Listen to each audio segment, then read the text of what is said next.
बहुजन संघटक पेजवर सर्वांना सप्रेम जय भीम। आज आंबेडकरवादी मतदाराची भूमिका या विषयावर आपल्याशी हितगुज करण्यासाठी मी ऑनलाईन आलेलो आहे। मित्र हो, निवडणुका ह्या लोकशाहीमध्ये सर्वात महत्वाची प्रक्रिया आहे। निवडणुकीमधून लोकांना निर्णय प्रक्रियेमध्ये सहभागी केलं जाते। लोकशाही आम्ही भारताचे लोक अर्थात सर्व भारतीय नागरिकांना या लोकशाहीमध्ये निर्णय घेण्याचा जो काही अधिकार आहे तो अधिकार या निवडणुकीच्या माध्यमातून तो मताधिकार जो आहे तो प्रयोगात आणता येतो। म्हणून ह्या निवडणुका मतदाराच्या दृष्टीने फार महत्वाच्या असतात। आता या मतदाराला एक आंबेडकरवादी मतदाराला त्याचं जे काही भूमिका आहे ती भूमिका ही आंबेडकरवादी राजकारणाला प्रबळ करण्यासाठी अर्थात लोकशाहीच्या राजकारणाला अर्थात लोकांचा आदर लोकांच्या निर्णयाचा आदर करणारे जे काही राजकारण आहे त्या राजकारणाला प्रबळ करण्याची जबाबदारी या मतदाराची आहे। कारण हा जो काही मतदार आहे तो लोकशाहीच्या मूल्याशी कटिबद्ध आहे। आता भारतीय समाज जीवनामध्ये जे काही दोन प्रकारचे म्हणजे प्रचलित प्रकार जो आहे तो राजकारणाचा तो अपराधशास्त्र मनुवादी अपराधशास्त्रावर आधारित प्रचलित राजकीय पक्षांची जे काही संचलन व्यवस्था आहे ती सक्रिय असते। त्यामध्ये प्रचलित जी काही व्यवस्था आहे ती व्यवस्था जाती धर्म आणि साम दाम दंड भेद आणि नीती भेद नीती म्हणजे सामोपचारानं लोकांना म्हणजे मतांचं जे काही आहे ते मतांची खरेदी विक्री ही लोकशाहीच्या राजकारणामध्ये म्हणजे ती गुन्हेगारी प्रवृत्ती आहे। आणि म्हणून अपराधशास्त्र भारतीय प्राचीन काळापासून भारतीय समाज जीवनामध्ये प्रतिक्रांतीच्या माध्यमातून अपराधशास्त्राचं एक विकसित झालेलं आहे अपराधशास्त्र विकसित झालेलं आहे। आणि त्या अपराधशास्त्रानुसार आपण स्वातंत्र्य मिळालं तरी लोकशाही आली तरीही ते राजकारणामध्ये जे काही ते तंत्र आणि शास्त्र जे वापरलं जातं शास्त्र जरी लोकशाही मूल्याचं असलं तरी तंत्र ते प्रचलित जे काही अपराधशास्त्राच्या निहित आहेत ते तंत्र वापरून इथलं राजकारणामध्ये म्हणजे लोकांची जी काही लोकांमध्ये दहशत निर्माण करणे लोकांमध्ये अनेक प्रकारचे जे काही रोमर पसरवून लोकांच्या मतांची खरेदी विक्री करण्याचे जे काही प्रकार चालतात संविधान बाह्य प्रकार चालतात त्यावर ते आजचं हे राजकारण आहे। आणि ह्या सर्व प्रचलित राजकारणाचा जो काही प्रचाराचा रेटा आहे तो अग्रगण्य संपत्तीचा वापर करणे भरपूर पैशाचा वापर करणे त्या पैशाचा वापर करून मताधार जो आहे मतांची खरेदी विक्री करणे आणि प्रतिस्पर्धी जे उमेदवार आहेत त्या उमेदवारांनाही विकत घेणे असे हे प्रकार करून प्रचलित राजकारणाचे प्रचलित तंत्राने जे राजकीय पक्ष सक्रिय असतात ते ते ते हे काम अशा पद्धतीने करतात. आणि भारतीय समाज जीवनामध्ये असे एक दोन म्हणजे प्रवाह निर्माण केले जातात. एक धर्माच्या नावाखाली, एक जातीच्या नावाखाली आपण परस्पर एकमेकाच्या विरोधात आहोत अशा प्रकारचं भासवून इथल्या भारतीय नागरिकांना गुमराह केलं जाते. आणि म्हणून आंबेडकरवादी जे राजकारण आहे, आंबेडकरवादी राजकारण हे लोकांचं प्रतिनिधित्व करणारं राजकारण आहे. ते संविधान मूल्याच्या संमत राजकारण आहे. लोकांच्या प्रतिनिधित्व करणारं राजकारण असल्यामुळं लोकांच्या साधनावर ते चाललं पाहिजे. लोकांचा प्रतिनिधी लोकांच्या संसाधनावर आला पाहिजे निवडून. म्हणजे परंतु इथं काय होतंय की जो उमेदवार आहे त्या उमेदवाराला आपलं स्वतःची प्रॉपर्टी विकावी लागते. म्हणजे आपलं जे काही हे जे काही उमेदवार आहे, उमेदवाराला स्वतःचा पैसा खर्च करावा लागतो.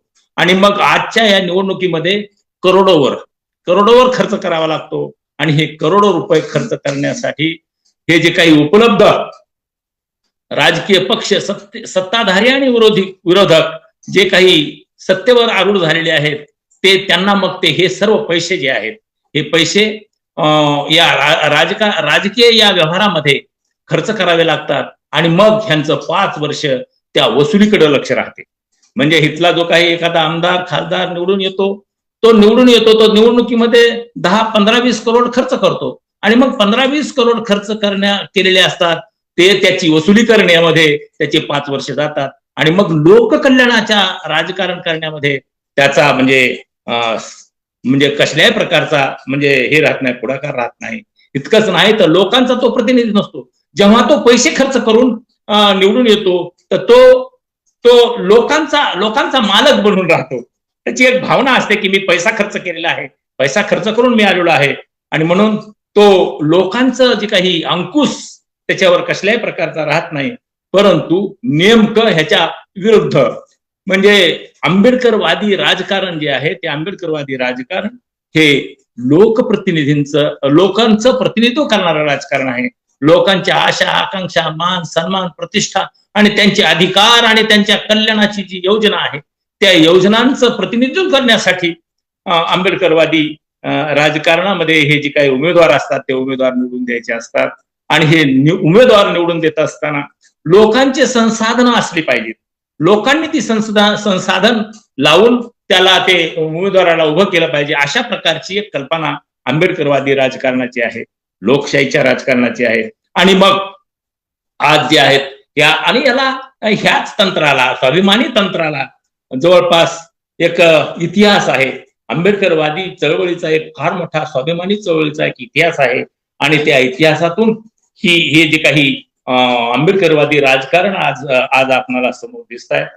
आता अशा आंबेडकरवादी राजकारणाला ह्याचं जे काही सर्वसामान्य भारतीय समाज जीवनामध्ये आज जे आहे ते फार मोठ्या प्रमाणामध्ये जागृती झालेली आहे.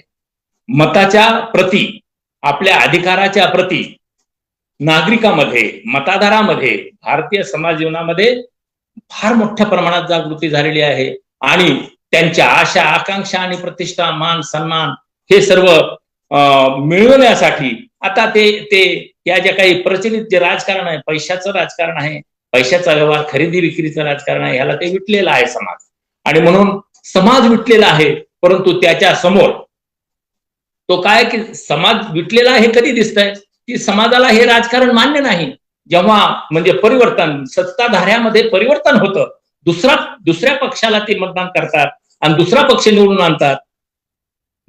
आज या ठिकाणी सत्ताधारी आणि विरोधक हे एकाच फॅमिली आणि एकाच प्रवर्गामधून आलेले आहेत. आता पहिल्यांदा जे काही सत्ताधारी होते त्यांना नाकारलं, दुसरे सत्ताधारी झाले. हे जे मतदार जो काही कायमस्वरूपी एकाच पार्टीला मतदान करत नाही, तो सातत्याने बदलत राहतो. आणि मग हे बदलत राहतो, एकाला सत्ताधारी बनवतो, पुन्हा दुसऱ्याला सत्ताधारी बनवतो. त्यांना काहीतरी ह्या दोन्हीमध्ये खोट दिसते, हे याच्यातून दिसतंय. आणि भारतीय समाजामध्ये जवळपास 70 ते 80 करोड जनता जी आहे ते आंबेडकरवादी विचाराशी, अर्थात लोकशाहीच्या मूल्याशी संवेदनशील आहे. आणि मग त्यांचं प्रतिनिधित्व करण्यासाठी ते आशाभूत नजरेने हा जो काही वर्ग आहे तो आशाभूत नजरेने या म्हणजे सत्ताधारी आणि विरोधकाच्या व्यतिरिक्त तिसरा जो पर्याय आहे तो तिसरा पर्याय म्हणून आंबेडकरवादी राजकारणाकडे, आंबेडकरवादी स्वाभिमानी राजकारणाकडे तो म्हणजे पाहतो आहे, आशाभूत नजरेनं पाहतो आहे. आणि मग त्यांनी आता यावं आणि हे जे काही या जे काही जीव घेण्या म्हणजे पैशावर, दहशतीवर, म्हणजे दिशाभुलीवर आणि लोकांच्या मध्ये म्हणजे एक टेरर निर्माण करून जे काही आतंक पसरवला जातो त्यावर जे काही निवडणुका लढविल्या जातात ते शांततेनं आणि संयमानं निवडणुका व्हाव्यात आणि आम्हाला आमचा मताधिकार म्हणजे योग्य रीतीनं वापरता यावा असे ह्या ज्या काही वर्गाला म्हणजे जवळपास 70 ते 80 करोड भारतीय नागरिकांना वाटते. आणि हा जो काही वर्ग आहे, हा वर्ग जो आहे तो प्रामुख्याने या म्हणजे 50-75 वर्षामध्ये जो काही जागृत केलेला आहे, आंबेडकरवादी चळवळीनं जो जागृत केलेला आहे, आंबेडकरवादी विचारधारेनं अनुरूप लोकांमध्ये जी जागृती केलेली आहे मतदाराची, त्या जागृतीतून हा वर्ग निर्माण झालेला आहे. आणि त्याच्यामध्ये प्रामुख्यानं SC, ST, OBC आणि मायनॉरिटीज हा जो वर्ग आहे, हा वर्ग हमेशा सत्ता वंचित राहिलेला आहे. आणि या वर्गाला फक्त मताची ताकद म्हणून पाहिलं जाते आणि त्यांना म्हणजे खऱ्या अर्थानं कसल्या प्रकारचं प्रतिनिधित्व न देता तुमचं प्रतिनिधित्व आम्ही करतो म्हणून हे जे काही ब्राह्मण बनिया आणि बडा जमीनदार हे जे काही लोक आहेत हे सामंत म्हणजे जे काही हे 10-15% लोक जे आहेत ह्या लोकांचं जे काही आपलं आधिपत्य राखण्यासाठी ह्या लोकांना म्हणजे आपण खरेदी करू, ह्या लोकांमध्ये दहशत पसरू आणि त्यांच्यामध्ये फूट पाडू, त्यांना त्यांचे हे करू, उमेदवार आपण खरेदी करू, उमेदवारांना उभं राहण्यासाठी अनेक संकट त्यांच्या पुढे निर्माण करू, अशा पद्धतीचं त्यांचं राजकारण राहते. आणि मग आंबेडकरवादी राजकारणावर आले अनेक चॅलेंज समोर आहेत. आता ह्या अनेक चॅलेंजेस मध्ये आपण जे पाहिलं तर आंबेडकरवादी राजकारण बाबासाहेबांच्या नंतर जे आहे ते नंतर तो जो आहे हा जो काही विस्तृत असा मूल्यावर आधारलेला जो काही लोकशाही मूल्यावर आधारलेला असला हा जो डोलारा आहे तो डोलारा बाबासाहेबांच्या नंतर म्हणजे बऱ्याचशा म्हणजे चॅलेंजेसला फेस करण्याची क्षमता ते म्हणजे असणारी जी काही यंत्रणा आहे ती यंत्रणा उभी राहिली नाही. परंतु तरीही लोकजागृतीच्या रेट्यावर आणि बाबासाहेबांच्या दिशानिर्देशनावर आणि बाबासाहेबांनी जे काही दिशानिर्देशन केलेलं आहे, बाबासाहेबांनी जे काही फ्रेम दिलेली आहे त्यानुसार अनेक पक्ष निघाले. आता अनेक गट तट निर्माण झाले पुढे बाबासाहेबांच्या नंतर, पण तरीही सर्व गट तट एकच विचार घेऊन आपण म्हणजे सक्रिय राहिले.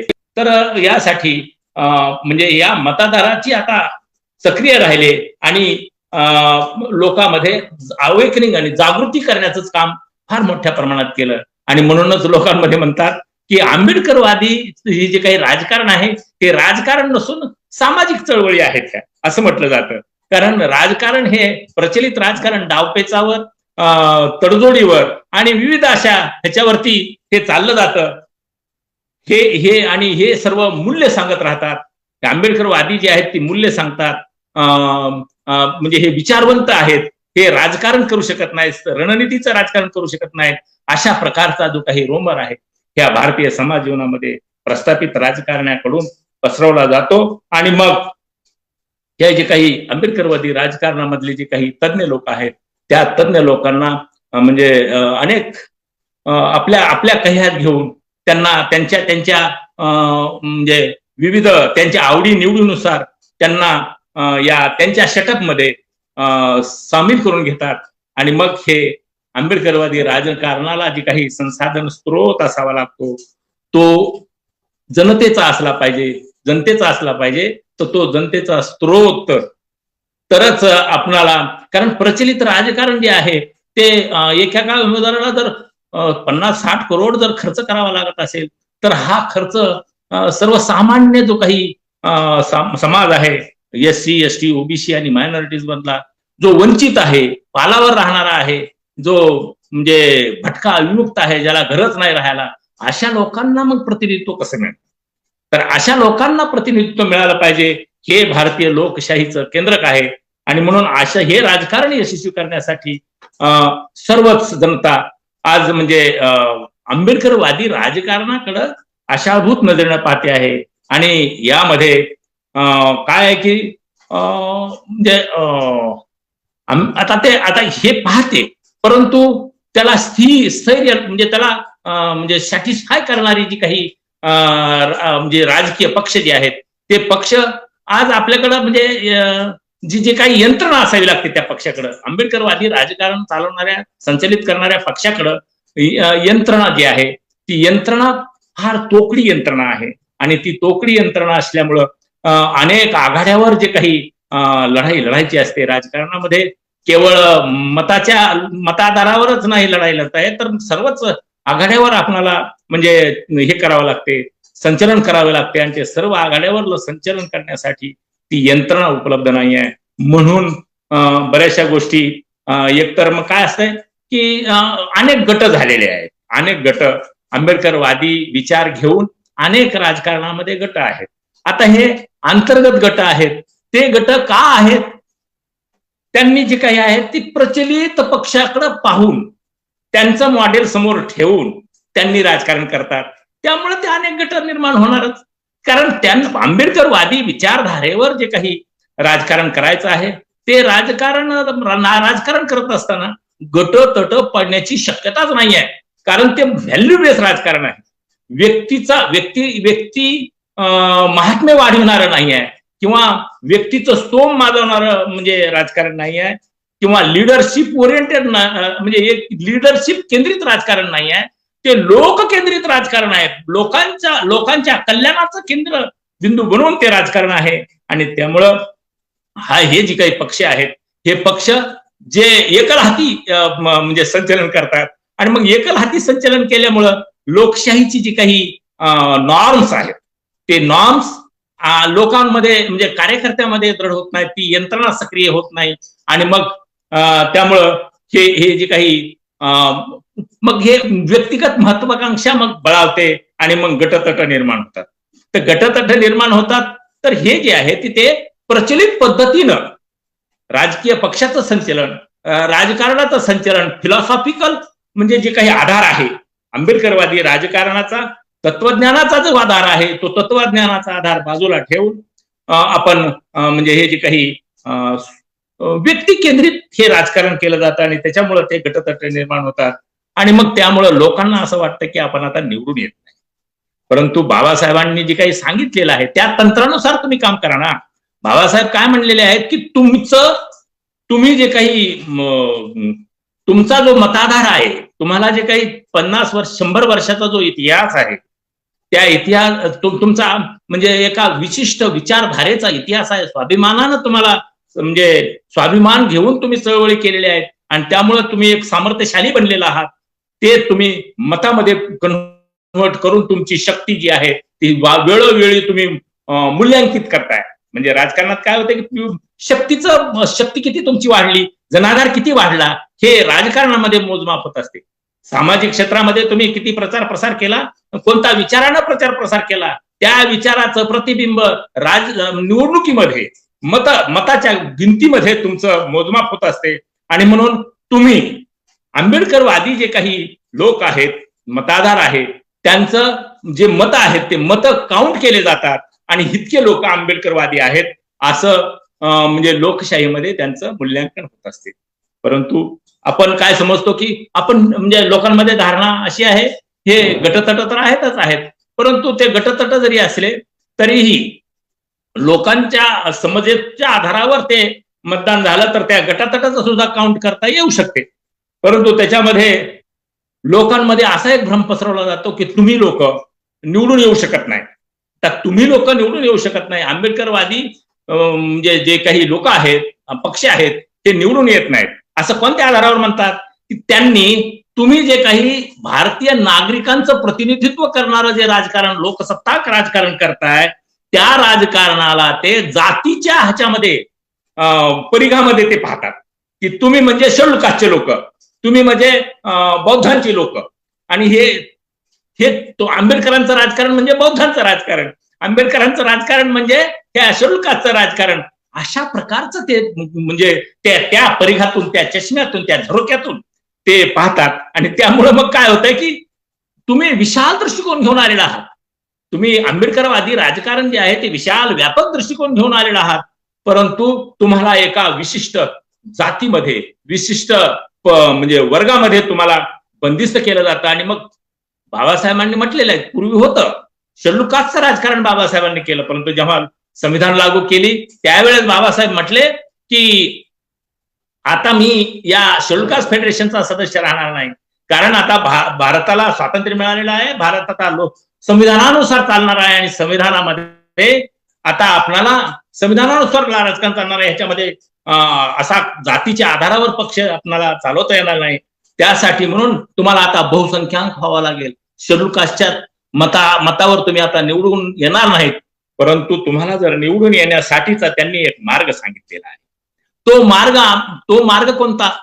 त्यांनी निवडून येण्याचा जो मार्ग सांगितला तो मार्ग हा की तुम्ही जो आहे, हा जो काही किल्ला आहे शेड्यूल कास्ट फेडरेशनचा, जो हा किल्ला आहे, मजबूत किल्ला, जे म्हणजे पहिल्याच निवडणुकीमध्ये पक्ष काढला आणि मग जवळपास 1937 जी निवडणूक झाली त्या निवडणुकीमध्ये 15 आमदार निवडून आले, 15 आमदार निवडून आले होते. असा हा मजबूत किल्ला तुम्हाला कायम ठेवायचा, तर ते त्या काळात झालं. परंतु आता हा फुटू देऊ नका, मजबूत ठेवा. म्हणजे हे तुमचं जे घर आहे, तुमची जी झोपडी आहे, ही झोपडी तुम्ही शाबूत ठेवा.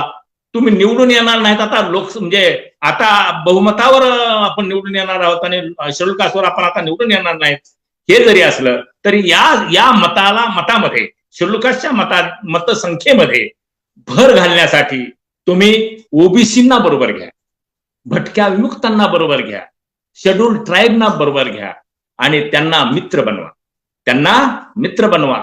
त्यांचं जे काही त्यांची जी संस्कृती आहे, त्यांचं जे काही व्यवहार आहेत, हे व्यवहार राजकारणापुरते जरी आपण पाहिले, बाजूला ठेवले, तरीही त्यांना जे काही ह्या लोकशाहीच्या राजकारणामध्ये सहभागी होण्यासाठी त्यांना संधी मिळाली पाहिजे. आणि ही संधी प्रचलित पक्ष त्यांना देत नाहीत. शेड्यूल ट्राईबचा उमेदवार म्हणजे त्यांना म्हणजे जनरल मतदारसंघात उभा करत नाही, शेड्यूल कास्टचा उमेदवार जनरल मतदारसंघात उभा केला जात नाही, त्या राखीव जागेमध्येच त्यांना उभं केलं जाते प्रस्थापित पक्षाकडून. इतकंच नाही तर हे ओबीसीच्या लोकांना सुद्धा निवडणुकीमध्ये म्हणजे फार कमी प्रतिनिधित्व देतात, उभंच करत नाहीत, त्यांना मान्यता देत नाहीत. त्याच्यामध्ये सुद्धा जे कोणी मेजर संख्येनं जास्त आहेत अशा ओबीसी मधल्या जातीच्या म्हणजे जातीची संख्या पाहूनच त्यांना म्हणजे उमेदवार उभा केला जातो. म्हणजे एकंदरीत हे जे काही प्रचलित पक्ष जे आहेत ते जात पाहून, धर्माचं अफिलिएशन पाहून, तो कसा आचरण करणार आहे हे सर्व पाहून त्याला उमेदवार केलं जाते. आणि म्हणून यांचं जे काही या प्रक्रियेमधून हा वर्ग जो आहे वंचित राहतो. तर अशा वंचित वर्गाला, ओबीसीचा, एससीचा, एसटीचा आणि मायनॉरिटीजला तर सातत्यानं दहशतीच्या ह्याच्यावर म्हणजे टार्गेट ठेवलं, म्हणजे याच्यावर ठेवलं जातं, म्हणजे टोकावर ठेवलं जातं, संगीच्या टोकावर ठेवलं जातं की सातत्यानं त्यांच्यामध्ये दहशतीचं वातावरण निर्माण करून त्यांची मतं लुटपाट केली जातात. त्यांना फार कमी नाही, त्यांना प्रतिनिधित्वच जायचं नाही, त्यांना उभंच करायचं नाही. अशा प्रकारचं म्हणजे अल्पसंख्याक जी आहेत, मायनॉरिटीज, त्याच्यामध्ये मुस्लिम मायनॉरिटीज जे आहेत, त्यांना म्हणजे असं उमेदवार करून त्यांना म्हणजे हे करत नाही. तर मग अशी ही जी काही, आणि ते स्वतंत्र निवडून येऊ शकत नाहीत, ते कुणाचा तरी सहकार्य घेतल्यावरच ते निवडून येऊ शकतात. असे हे जे काही वंचित असलेले जे वर्ग आहेत त्या वर्गांनी एकत्रित या, तेव्हाच तुमचे हे जे काही आपल्याला जे काही धब्बा लावलेला आहे की तुम्ही निवडून येऊ शकत नाही, आंबेडकरवादी राजकीय पक्षाचे लोक निवडून येऊ शकत नाही, त्याचं कारण असं आहे की ते तुम्हाला शेड्यूल कास्ट मध्ये बंदिस्त करतायत. आणि तुम्ही जे आहेत ते सर्व भारतीय नागरिकांसाठी खुले आहात. तुमचं राजकारण सर्व भारतीय नागरिकांसाठी खुलं आहे, कारण ते लोकशाही च्या मूल्यावर आधारित आहे, स्वातंत्र्य, समता, बंधुत्व आणि न्यायाच्या मूल्यावर आधारित आहे. त्यासह लोकांचं प्रतिनिधित्व करण्यासाठी तुम्ही हे आहे. म्हणून ते म्हणजे तुम्ही जिंकून येत नाहीत, म्हणून मग आपले लोक चुळबुळ करतात, आपले लोक निवडून येत नाहीत, आपलं घर सोडून निघून जातात. बाबासाहेबांनी काय सांगितलं, निवडून जाण्यासाठी तुमची झोपडी म्हणजे मोडू नका, तोडू नका, तिचा विध्वंस करू नका, ते कायम ठेवा. तर हे करत नाहीत. पुन्हा काय झालंय की उमेदवाराची खरेदी, म्हणजे आता हे जे काही आपले जे पक्ष आहेत, आपले आंबेडकरवादी विचाराचं प्रतिनिधित्व करणारे जे पक्ष आहेत, त्या पक्षाला फार मोठ्या संकटाला तोंड द्यावं लागते. एक तर साधनं नाहीत, एक तर उमेदवार हा एका म्हणजे प्रचंड पैसा लागतो, या दडपणाखाली असतो. तितका पैसा मी कुठून आणू, अशा पद्धतीचं दडपण असतं.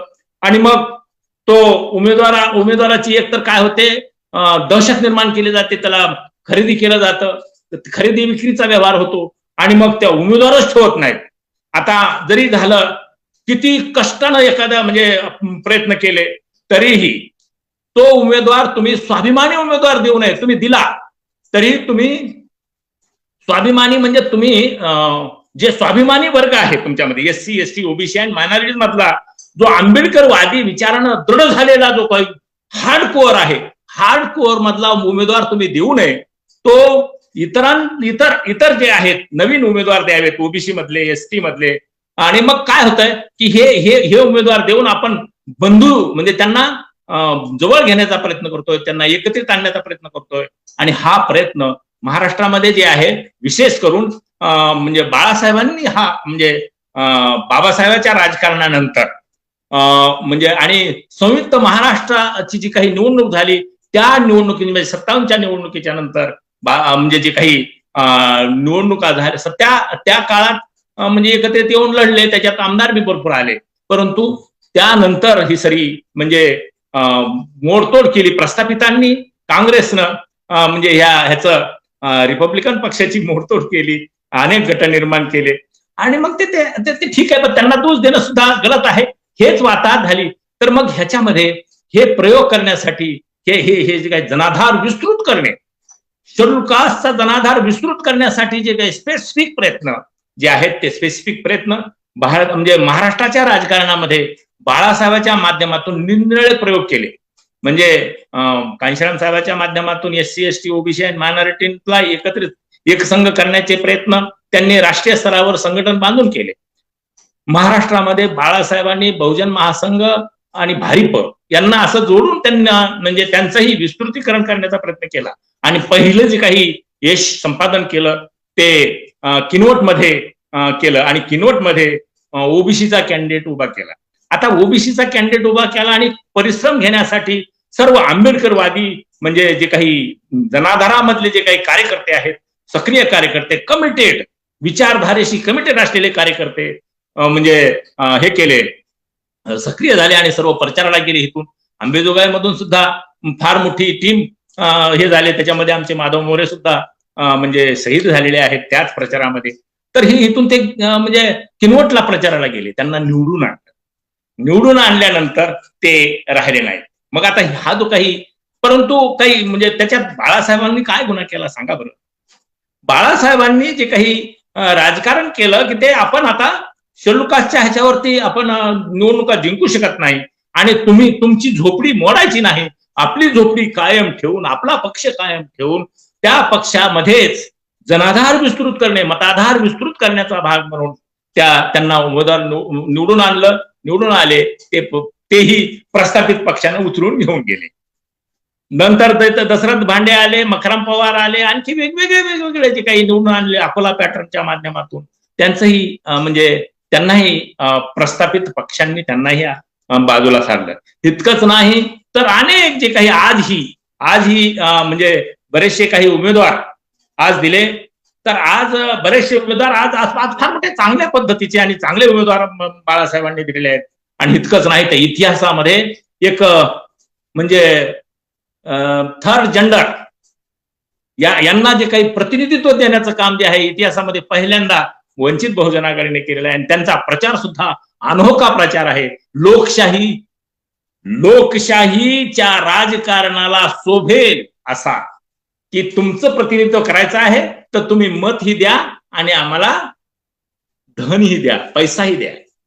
तर त्या म्हणजे पाटील मॅडम जे आहेत त्यांनी असा प्रचार करतात रावेरमध्ये की मत ही द्या, धनही द्या. त्यांना मतही देत आहे, म्हणजे धनही त्यांच्या झोळीत टाकत आहेत आणि त्यांना मताची हमी देत आहेत. असा प्रचार जो आहे, तुमचं प्रतिनिधित्व करायचं आहे तर तुम्ही मत द्या आणि फिरण्यासाठी जे काही संसाधन लागणार आहेत ते साधनामध्ये सुद्धा तुम्ही सहकार्य करा. तर अशा प्रकारचं जे काही उमेदवार आहेत हे असे प्रकारचे उमेदवार दिलेले आहेत. आता म्हणजे ही जी काही हे मताची जी किंमत आहे, मताची किंमत किती महान आहे बघा, की मताचा अधिकार मिळवण्यासाठी बाबासाहेबांना 20 वर्ष संघर्ष करावा लागला. 20 वर्ष म्हणजे पहिले ज्या चळवळीचे जे 20 वर्ष आहेत 1916 ते 1936 पर्यंतचे, हे 20 वर्ष संघर्ष करावा लागला आहे. आणि मग हे कमी म्हणजे कमी ह्याच्यावरती फक्त अंगठा केला तरीही तुम्हाला मताचा अधिकार होता. म्हणजे तुम्ही अंगठा नाही फक्त सही केली तरीही तुम्हाला मताचा अधिकार दिला, म्हणजे स्वातंत्र्यपूर्वीच्या काळात. तर हे बाबासाहेबांनी फार मोठं काम केलेलं आहे, की तुम्हाला फक्त नाव लिहिता आलं पाहिजे, स्वतःच सही करता आली पाहिजे, इतक्यावरच तुम्हाला मताचा अधिकार. कारण निश्चित अशी तुमची संपत्ती आणि तुमचं शिक्षण हे क्वालिफिकेशन होतं मताधिकाराचं. ते शेड्यूल कास्टच्या लोकांना मग फक्त सही करता आली तरी त्यांना निवडणुकीचा म्हणजे मताचा अधिकार त्यांना प्राप्त झाला. आणि ही फार मोठ्या संघर्षातून झाला. आणि नंतर लोकशाहीमध्ये म्हणजे जेव्हा संविधान बनवलं त्यावेळेस तर सर्वांना प्रौढ मताचा अधिकार सर्वांनाच मिळाला. तर सर्वांनाच मताचा अधिकार मिळालेला आहे. मताचा अधिकार म्हणजे लोकशाहीमध्ये सर्वात उच्च दर्जाचा अधिकार आहे. कारण तुम्ही डायरेक्ट मतामुळं काय आहे, की जो निर्णय प्रक्रिया आहे, राजकारणामधली जी निर्णय प्रक्रिया आहे त्या निर्णय प्रक्रियेला शेअर करताय तुम्ही, हे नीट लक्षात घ्या. जे काही निर्णय होतात पार्लमेंटमध्ये, असेंब्लीमध्ये जे निर्णय होतात त्या निर्णयाचे तुम्ही एक हिस्सा आहात. ते तुम्ही तुमचा प्रतिनिधी का मूल्यवान प्रतिनिधी तुम्ही देताय. परंतु तुम्ही या मताला भारतीय समाजामध्ये हे जे काही प्रचलित जे काही काउंटर फोर्सेस म्हणता किंवा प्रतिक्रांतीचे जे काही वाहक आहेत, यांचे जे काही राजकारणी जे आहेत, यांचे जे पक्ष आहेत, हे साम दाम दंड भेद नीतीचा वापर करून म्हणजे भेदनीतीचा वापर करून जे पक्ष चालवतात ते यांना खरेदी विक्रीच्या व्यवहारामध्ये घेऊन जातात. परंतु हे मत जे आहे ते फार महत्वाचं आहे. आणि म्हणून हा जो काही आंबेडकरवादी मताधाराची जी भूमिका आहे यावेळेस, तर ती यावेळेस भूमिका पार पाडण्यासाठी फार गांभीर्यानं आम्ही म्हणजे विचार केला पाहिजे. प्रथम एक तर जे काही आता बाळासाहेबांनी उमेदवार दिलेले आहेत त्यामध्ये हे सुद्धा आहे की जिथं उमेदवार मिळत नाहीत त्यांनी सरळ बौद्धांचे जे काही लोक आहेत त्यांना उमेदवार केलेला आहे. म्हणजे आणि जे काही इतर मागासवर्गीय आणि ओबीसी म्हणजे SC ST हे जे काय आहेत त्यांना सुद्धा चांगल्या प्रकारचं प्रतिनिधित्व या ठिकाणी दिलेलं आहे. आणि म्हणून हे करत असताना काही मग अनेक अडचणी आलेल्या आहेत, त्यांना अडचणी अनेक आलेल्या आहेत.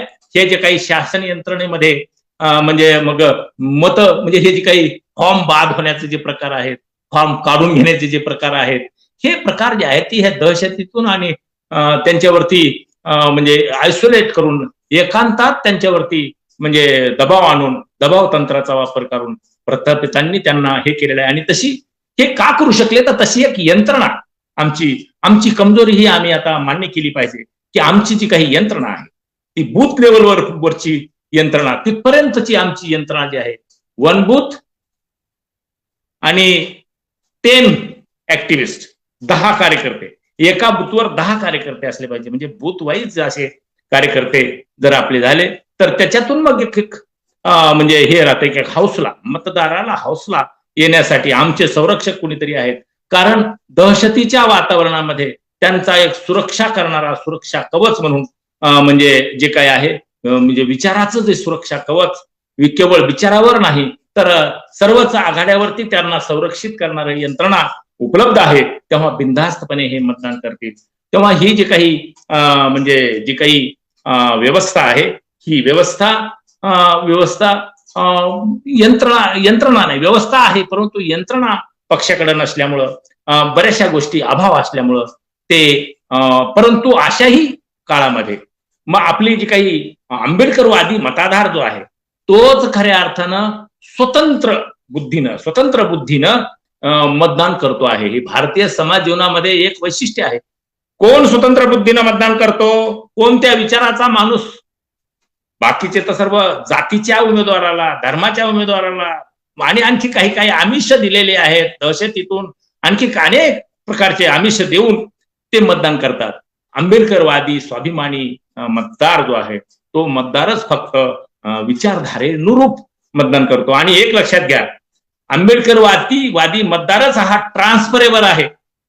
तो जर कुणाशी युती केली, म्हणजे निवडणुकीत एकत्रित आले, समजा दोन पक्ष एकत्रित आले, आंबेडकरवादी पक्ष आणि जो काही प्रचलित पक्ष आहे त्यांनी एकत्रित येऊन निवडणुका लढवले, तर याचं जे काही हे आहे पद जे राखणं आणि त्याचं जे काही मूल्य जे आहे, युतीचं मूल्य, त्याचं भान ठेवून मताला तो ट्रान्सफर करतो. म्हणजे आपला जो मित्र पक्ष आहे त्या मित्र पक्षाला मत देण्याची क्षमता ह्या आंबेडकरवादी मताधारात आहे. परंतु ते ज्यांच्याशी युती केली त्यांचा जो मताधार आहे तो जातीचा मताधार आहे आणि तो पॉलिटिकल मताधार नाही, म्हणजे पॉलिटिकल मेजॉरिटी त्याच्याकडे नाही आहे, पॉलिटिकल जे काही मताधिकार त्याच्याकडे नाही आहे. त्याच्यामुळे तो जातीचा असल्यामुळं तो तिथंच बंदिस्त राहतो. तो म्हणजे आंबेडकरवादी पक्षाला म्हणजे मतदान करण्यामध्ये तो संकोच बाळगतो. तर हे सर्व करण्यासाठी म्हणून आपलं स्वायत्त राजकारण उभं राहणं जरुरीचं आहे. आंबेडकरवाद्याचं आणि एका विचारधारेवर आणि त्यांचं जे काही अनेक जाती, वंचित जाती, जमाती आणि सर्व काही घटक आहेत, जवळपास देशामधला हा जो काही 85% बहुजन समाज आहे जो वंचित राहिलेला आहे, सत्तेपासून वंचित राहिलेला आहे, साधनापासून वंचित राहिलेला आहे आणि इथल्या यंत्रणेपासून तो दूर राहिलेला, दूर फेकलेला आहे. त्या सर्वांची जी ताकद आहे ती 85% आहे. आणि ह्या लोकांना म्हणजे एकत्रित करणं, म्हणजे त्याला एकत्रित करणं, तर तो एकत्रित तेव्हाच होऊ शकेल तो आपल्या पक्ष बांधणीचा तो हिस्सा बनेल. एससी फक्त शेड्यूल कास्ट किंवा बौद्ध हे एवढेच असून चालणार नाही, तर ते ओबीसी, भटके, विमुक्त आणि एसटी या सर्वांचं मिळून, प्रतिनिधित्वांचं मिळून एक पक्ष, मजबूत असा पक्ष, तोही विचारधारेवर आधारित, आचरणाच्या पातळीवर स्वातंत्र्य, समता, बंधुत्वाचं मूल्य आणि लोकसत्ताक नॉर्म्स जे आहेत ते आचरणाच्या पातळीवर अवलंब करणारे आणि एका विशिष्ट ध्येयानं आणि त्यांच्या ज्या कार्यपद्धतीनं, लोकशाही कार्यपद्धतीनं आपल्या राजकारणाचं यशस्वी संचलन करतील, असा पक्ष मजबूत झाल्याशिवाय तुम्हाला यश मिळणार नाही. आपण जे काही म्हणतोय की आपण प्रस्थापिताकडे जाऊन तिकडून निवडून येऊ, ते निवडून येऊन काहीही उपयोग नाही आहे. त्याचा अनुभव आपण घेतलेला आहे. 75 वर्ष जे आहेत तुम्ही निवडून येणारे लोक काहीही करत नाहीत. तुमची स्वतःची झोपडी मोडून जे निवडून येणारे लोक आहेत ते प्रस्थापितांच्या पक्षात जातात. प्रस्थापिताच्या पक्षात जाऊन ते त्यांचे गुलाम बनतात. आणि म्हणून तुम्हाला तुमचा जो स्वतःचा व्हाईस निर्माण करायचा असेल तर तुम्हाला तुमचं स्वतंत्र असं राजकारण, राजकीय पक्ष मजबूत करावं लागेल. आज अनेक गटतट जे आहेत ते अनेक गटतटामध्ये सुद्धा म्हणजे जे काही मूल्याधिष्ठित आहे, मूल्याधिष्ठित राजकारण करण्यासाठीचे मोजकेच लोक आहेत. काही प्रस्थापिताशी युती करतायत. तर ही युती जी करणं जे आहे ना, युती करणंच मुळात आंबेडकरवादी राजकारणाच्या मूल्याच्या विरोधात आहे. आंबेडकरवादी राजकारण जे आहे ते प्रस्थापिताच्या ह्याचं म्हणजे हे आहे, प्रस्थापिताची राजकीय शैली, राजकारणाची संचलन शैली आणि आंबेडकरवादी राजकारणाची संचलन शैली निवडणुकीमधली ही भिन्न आहेत. आणि मग संचलन शैली भिन्न असल्यामुळं तुम्हाला एक पक्षच मजबूत करावा लागेल, जो पक्ष भारतीय राजकारणाला खऱ्या अर्थानं, वंचिताला आणि खऱ्या अर्थानं लोकशाहीला, आपला जो राष्ट्रवाद आपण जे स्वीकारलेला आहे, म्हणजे आपल्या भारतीय लोकशाहीनं, आपल्या भारतीय संविधानानं जो राष्ट्रवाद स्वीकारलेला आहे, लोकशाही राष्ट्रवाद स्वीकारलेला आहे, स्वातंत्र्य, समता, बंधुत्वाचं तत्वज्ञान स्वीकारलेलं आहे, त्या तत्वानुसार आचरण करण्यासाठी जे म्हणजे धम्मानं जे काही सांगितलेलं आहे, ते मूल्य जे सांगितलेलं आहे, तुम्ही चोरी करू नका, तुम्ही खोटं बोलू नका, तुम्ही व्यभिचार करू नका, तुम्ही म्हणजे हिंसा करू नका, तुम्ही दारू पिऊ नका, व्यसन करू नका, असे हे जे काही सदाचरणी जे लोक आहेत, अशा सदाचरणी लोक हे खऱ्या अर्थानं आंबेडकरवादी राजकारणाचे आधार बनलेले पाहिजेत. आणि मग त्यांच्या माध्यमातून हा जो काही भारतीय समाजाचा जो काही विचार म्हणजे लोकशाहीचा जो विचार आहे तो विचार या पक्षाच्या माध्यमातून आपण म्हणजे हे प्रबळ असं राजकारण उभं करू शकू आणि भारतामध्ये एक नाविन्यपूर्ण चैतन्य निर्माण करू शकू. तर हे जे आहे ते हे ह्या सर्व अफवा आहेत. हे जे काही आता आता आता काही म्हणजे केवळ अफवा राजकारणामध्ये म्हणजे निवडणूक आल्या की अफवा आहेत. तर ह्या अफवाला बळी न पडता आपण आपला जो काही चॉईस आहे आपली चॉईस आहे. आता तुम्हाला आपली चॉईस ही जे कोणी आंबेडकरवादी विचाराचे स्वयात राजकारण करण्याचे जे काही प्रबळ समर्थक पक्ष आहेत या पक्षांना आपण हे केलं पाहिजे. त्यामध्ये वंचित बहुजन आघाडी आहे. आणखी कुणी जर उभा असतील तर तेही आपण पाहिले पाहिजेत. परंतु ते प्रस्थापिताशी युती करून जर ते करत असतील तर ते तुम्हाला तुमच्या राजकारणाला सुरुंग लावण्यासाठी आहे हे सुद्धा ओळखता आलं पाहिजे. म्हणजे बाबासाहेबांचं नाव घेऊन जे काही पक्ष उभे राहिलेले आहेत तिथे निवडणुकीला राहिलेत ते सुद्धा आपण ओळखले पाहिजेत. बहुजन समाज पक्ष आहे तोही एक स्वायत्त राजकारण करणारा पक्ष आहे. बाळासाहेबांचा पक्ष आहे म्हणजे वंचित बहुजन आघाडी हेही स्वायत्त राजकारण करणारा पक्ष आहे. रिपब्लिकनचं तर आता कुणी त्याचा म्हणजे राहिलेलं नाही परंतु छोटे मोठे ग्रुप असू शकतात. तर त्याही म्हणजे ते जे युतीच्या चक्करमध्ये नाहीत ते स्वायत्त राजकारणाचे प्रबळ समर्थक आहेत. अशा चॉईसनुसार पहिला कुणाला पाठबळ जास्त आहे हे सर्व पाहून आपल्या आपल्या मतदारसंघामध्ये आपण आपला मताधिकार वापरला पाहिजे आणि आपली ताकद उभी केली पाहिजे. आपली ताकद आपली म्हणजे स्वाभिमानाची ताकद लोकशाहीची ताकद प्रजासत्ताक भारतामध्ये लोकांची ताकद तुम्हाला अर्जित करावी लागणार आहे. आणि ह्या निमित्तानं या निवडणुकीच्या निमित्तानं तुम्हाला ही ताकद उभी करता येऊ शकते. आणि ही ताकद उभी करण्यासाठी आपण म्हणजे प्रायोरिटीनं आपण म्हणजे मताधिकार बजावण्यासाठी तुमचं एक अंडरलाईन करा की तुम्हाला ताकदवार व्हायचं आहे.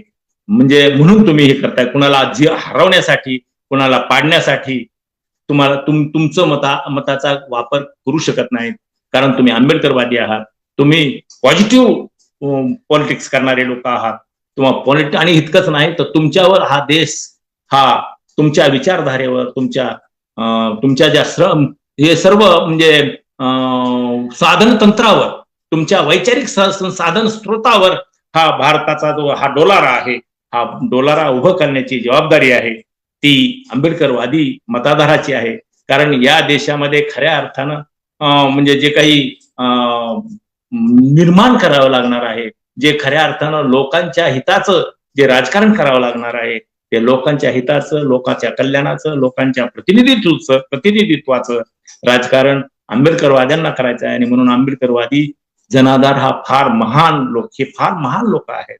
कारण त्यांनी एका 100 वर्षाच्या दीर्घ प्रक्रियेतून ते घडलेले आहेत आणि त्या घडलेल्या असल्यामुळं त्यांना एक फार मोठं काम करायचं आहे. आणि येणाऱ्या काळामध्ये तुम्हाला हे जे काही दोष आहेत आता तुम्हाला एकल हाती नेतृत्व आणि म्हणजे एक खांबी तंबू आता चालणार नाही. तुम्हाला यंत्रणा उभी करावी लागेल. विविध आघाड्यावर तुम्हाला सक्रिय व्हावं लागेल आणि त्यांना नियंत्रित करावं लागेल. त्यासाठीची जी काही भूमिका बजवायची आहे आंबेडकरवादी सर्व संसाधन स्त्रोत बौद्धिक संसाधन स्त्रोत आणि आंबेडकरवादी साहित्य संपदा ग्रंथ संपदा ही तुम्हाला म्हणजे अभ्यासावी लागेल. त्याचं विश्लेषण करावं लागेल. त्याचं समजून घ्यावं लागेल. आंबेडकरवादाची जी दिशा आहे ती दिशा निश्चित करावं लागेल. आणि त्यासाठीच आपलं इन्फ्रास्ट्रक्चर ऑलरेडी तयार आहे. आपापले जे काही वस्त्या आहेत आंबेडकरवादी विचाराच्या एक ऑलरेडी वस्त्या आहेत त्या वस्त्या मजबूत झाल्या पाहिजेत. विचारानं मजबूत झाल्या पाहिजेत. स्वाभिमानानं मजबूत झाल्या पाहिजेत. त्या किल्ल्याला कुणी धक्का लावता कामा नये. कुणाची हिंमत होऊ नये त्या किल्ल्यावर म्हणजे तिरकी नजर करण्याची. अशा प्रकारची तुम्ही एक आपली वैचारिक ताकद आपलं एक विचाराची दिशा आपली निश्चित केली पाहिजे आणि त्या विचाराच्या दिशेवर आपण राजकारण प्रबळ केलं पाहिजे. एवढंच आजच्या या प्रसंगी बोलून थांबतो. जय भीम जय भारत.